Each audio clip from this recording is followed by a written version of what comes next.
સાબરકાંઠાની અંદર ભેંસકા નદી બે કાંઠે વહેતી થઈ ચૂકી હોય તે પ્રકારના દ્રશ્યો સામે આવી રહ્યા છે। ભારે વરસાદને કારણે ભેંસકા નદી બે કાંઠે વહેતી થઈ છે। કાનપુર અને ગોધમજી વચ્ચેનો કોઝવે પણ બંધ કરવામાં આવ્યો છે। મેઘરાજા મન મૂકીને વરસતા નદી નાળા છલકાઈ ચૂક્યા છે। ભેંસકા નદીમાં વરસાદને કારણે હવે નવા નીર આવી ચૂક્યા છે। નદી બે કાંઠે વહેતી થતા સ્થાનિકોમાં પણ અત્યારે ખુશીની લહેર જોવા મળી રહી છે। ખેડૂતોમાં પણ અત્યારે ખુશી જોવાઈ રહી છે।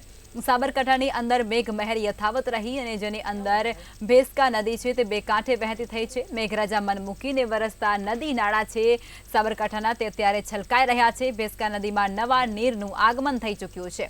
નદી બે કાંઠે વહેતી થતાં જ ત્યાંના રહીશો અને સ્થાનિક લોકો છે તેમાં પણ અત્યારે ખુશીનો માહોલ જોવા મળી રહ્યો છે।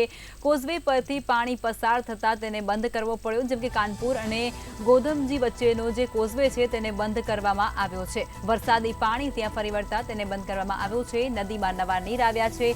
ભેંસકા નદીમાં નવા નીર આવ્યા છે। સાબરકાંઠાની આ નદી છે, ભારે વરસાદને કારણે નદી નાળા છલકાઈ ચૂક્યા છે।